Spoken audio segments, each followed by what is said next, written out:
So, kamusta po mga ka-Streetwise? Ako po si Takero Miyamoto at welcome po sa aking munting channel. So, mga kababayan, ito, no, madami na po ng content nito kanina. Tulad nga ng sinabi ko nga kanina, no, marami na pong vlogger ang gumawa po ng content tungkol dito. Pero ito kasi, no, medyo nagulat lang po talaga ako sa ginawa po ng mga miyembro po ni Kibuloy. Di ba? After all po na manggahasa ni Kibuloy ng bata, after all ng ginawa nga po ni Kibuloy na child abuse sa kanyang biktima, so ngayon po ay nagpoproseso na po yung kaso at ngayon at kanina nga po ay nilusob nga itong kingdom ni Kibuloy. Ngayon itong mga miyembro nga po ni Kibuloy ay pa-victim naman ngayon. 'Di ba? Bitbit na nila ngayon yung bitbit na nila ngayon at winawagayway na nila ngayon yung victim card. Biktima daw po sila. So ito no, pakita ko lang sa inyo to no. So ito, sabi dito sa SMNI. So basahin lang natin to no. Sabi dito. Ano ba 'yon? Okay. Panoorin. Perasahang pagwasak at pagpasok sa KOJC compound sa Glory Mountain, dinitalya ng mga bata, sinipa at may mga individual na ibinalibag sa kabila ng maayos na pakikipag-usap ng mga CIDG at PNP SAP troopers. O, di ba? So ngayon, na pinapalabas nila ngayon, ito, kawawa naman, umiiyak naman yun. Taka-taka naman ka, umiiyak yung inalagaan ni Pastor at wala kaming tinatago dito. Kawawa naman. So, so ito mga kababayan, pa-victim sila ngayon. Di ba wala daw silang ginagawa, tahimik daw po yung mga buhay nila. Okay, kung gusto nyo palang tahimik ng buhay, hindi isuko nyo na si Pastor. Di ba? Hindi, ito lang no. Kanina ko pa, no, habang ginagawa ko tong content na to, iniisip ko na eh. Ano kaya yung itsura ni Pastor Kibuloy ngayon? Di ba malamang balbasarado na yon. Malamang nangangayayat na yon. Siyempre, sa stress. Pero siyempre, swerte pa rin siya kasi gabi-gabi, iba-ibang Palmolive girls yung mga katabi niya. So ngayon, ito nga, no? Okay. Ang problema kasi dito, hindi naman kasi lulusubin yung kingdom na yan, mga kababayan, ng ganyang karaming miyembro po ng SAP at PNP, kung wala pong nagtimbre na nandun talaga si Kibuloy.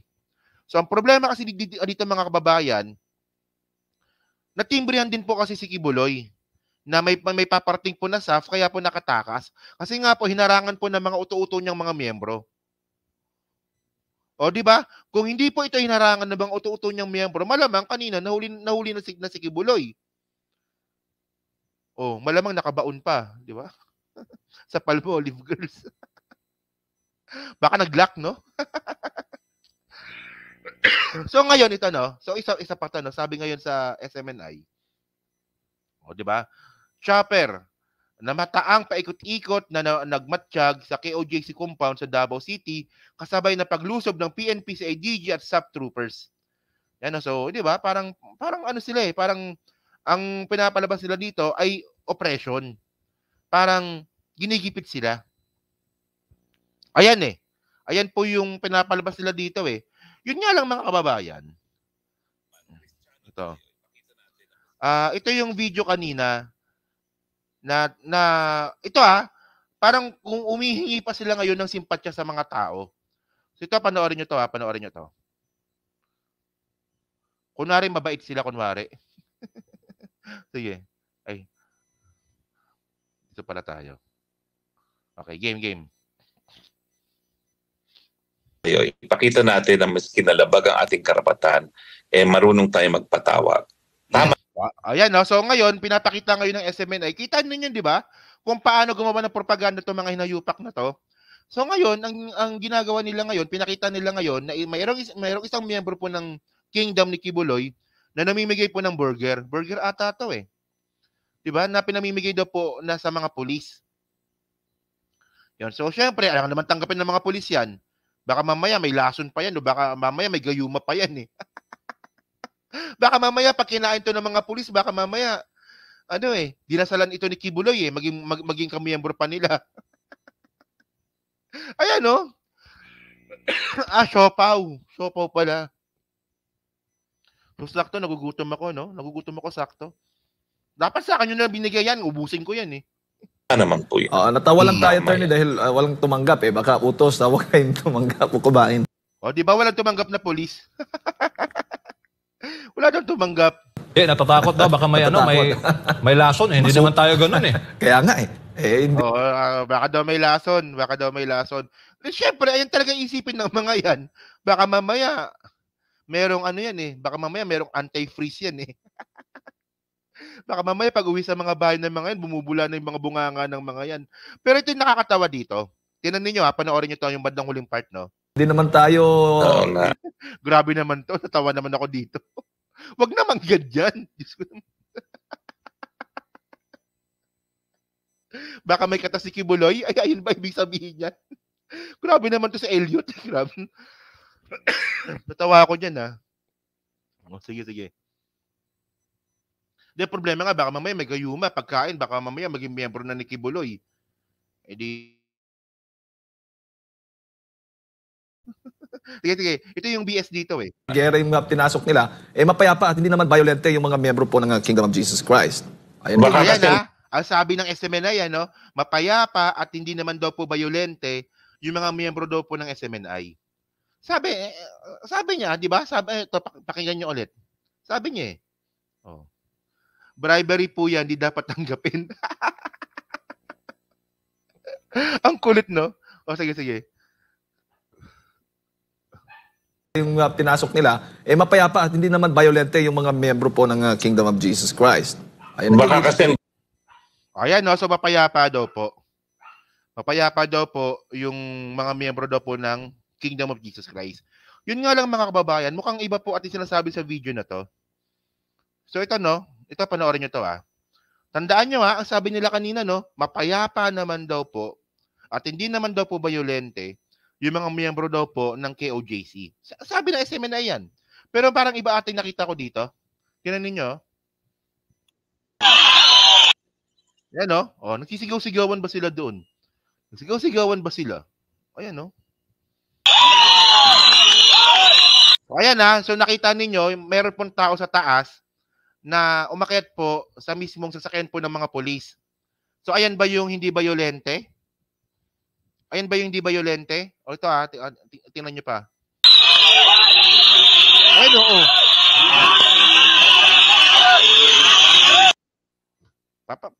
Parang iba, ha?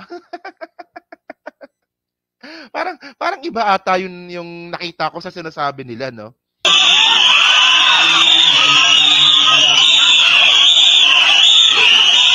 Oh, 'di ba? So ano 'yan? Ano 'yan? Ito, pero sabi dito ni si MJ ba 'to, may sabi nito.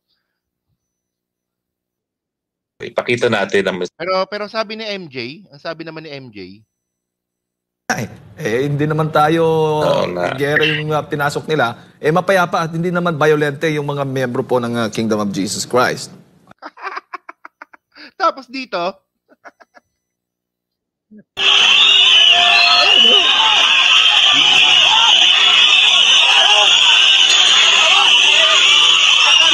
nagkakiyatan sila, no? Akala ko ba hindi violente? Hindi, niloloko nyo sarili ninyo eh. Nagloloko nyo sarili nyo,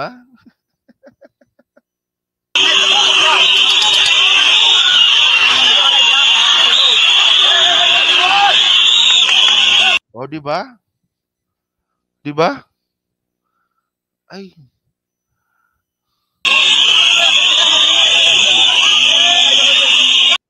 Pagkatapos mga kababayan, ganyan na nga yung ginawa nila. Tapos pag nasaktan sila, kasalanan pa ng pulis. Di ba? Buti na nga lang walang nasaktan eh. Sa mga miyembro ni Kibuloy. Pero sa mga pulis merong nasaktan.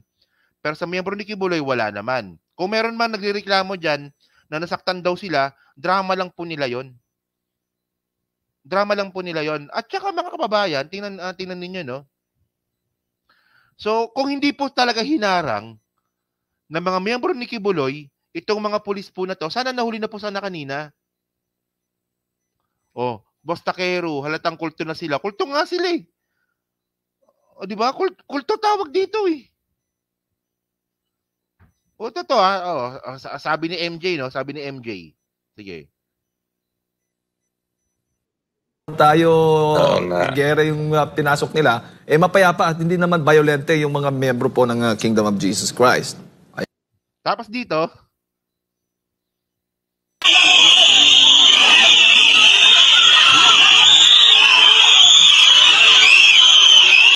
o di kita nyo, di ba may hawak pang pamalo isa? Di ba may hawak na pamalo, di ba? Lakihan nga natin. Bala na makapiright tayo, wala na akong pakialam. Sige. Ay no, sino papaluin nyo mga pulis? Di ba? Hindi nga. Bakit may hawak kang pamalo?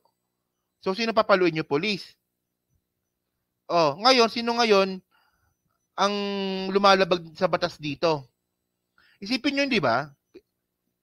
Ito mga miyembro ni Kibuloy, pinoprotektahan ninyo ang isang taong, di ba?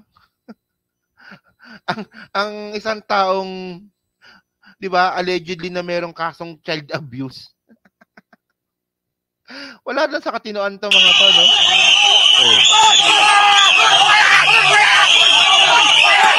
O kawawa yung sundalo, oh.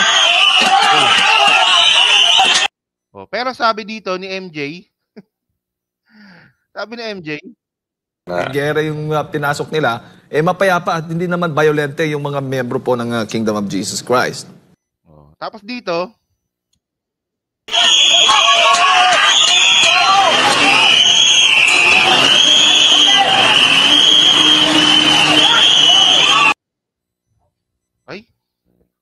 ay, ano ba yan? Ay, marirestrict tong content na to, sigurado. Alitan nga natin, marirestrict tong content na to. Bawal pala yung violence dito, no?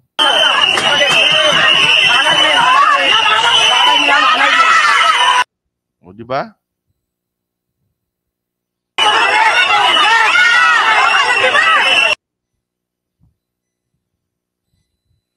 Tubo pala, no? Tubo pala yon, di ba? Video ni Koy, kitang-kita. Tubo. O, tubo pala yon, di ba? O.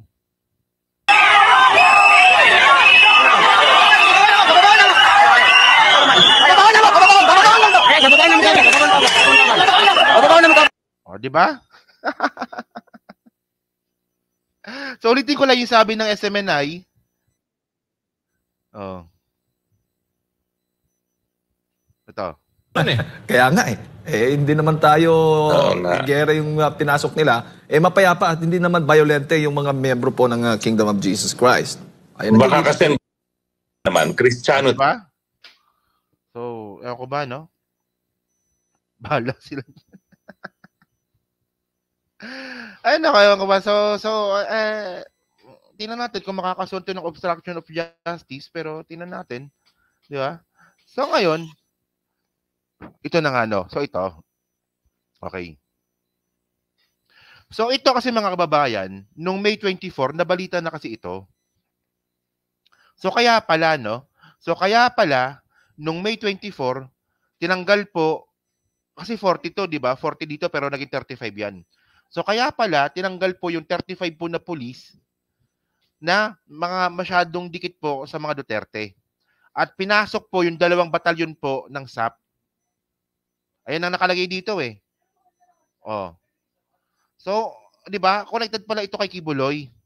Kaya pala nangyari ito. Kasi mga kababayan kasi, ang mangyayari kasi dito, sobrang delikado po kasi kung hindi po kasi nirelieve or nilipat po ng pwesto itong mga pulis po na masyadong dikit po sa mga Duterte.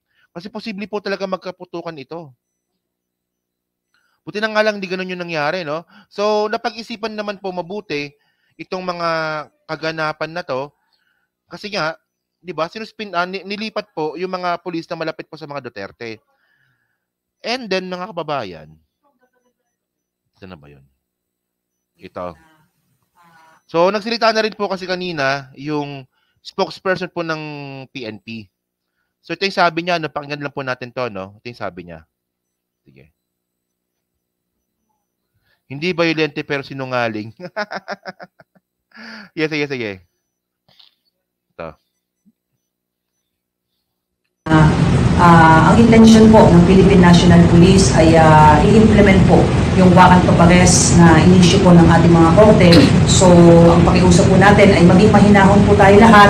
Ang inyong pong kapulisan ay nandoon po for official discharge of their duties. Wala pong anumang hangarin ng ating kapulisan na magkakaroon po ng anumang sakitan at anumang pagkakagulo. So, alam po natin na may mga supporters po si Pastor Kibuloy, but at the same time, ang presence po ng inyong kapulisan doon sa mga lugar po na yon ay naaayon po sa batas. At sana po ay tulungan nyo na lamang po kami.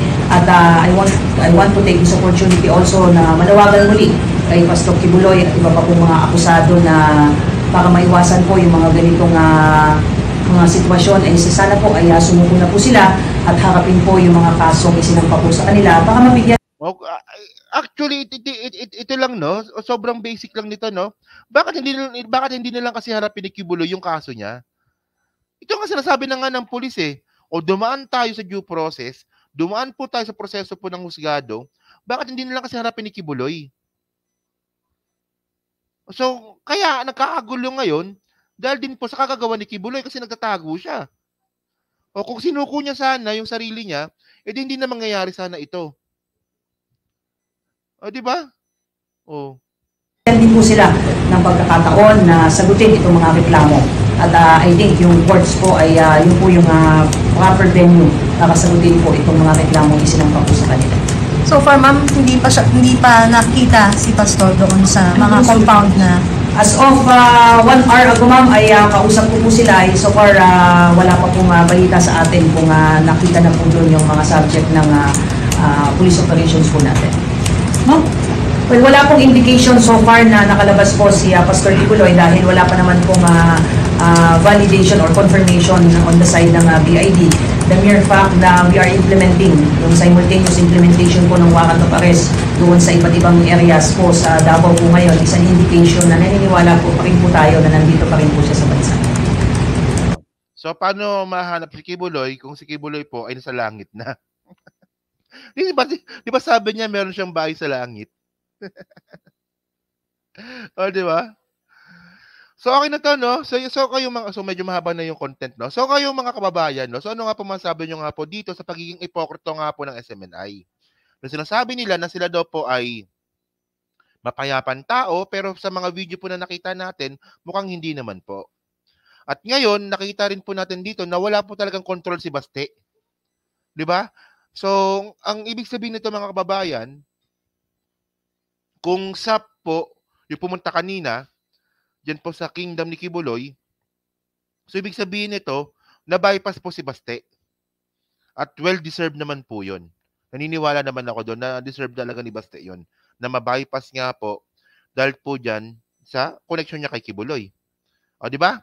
So, yun mga kababayan, no? So, dyan po sa 750 po na nanonood, so hindi pa po nakakapag-like, palike na lang po ng video po na to, dyan po sa Team Replay, sino nga po mga sabi nyo nga po dito, sa content natin ngayon.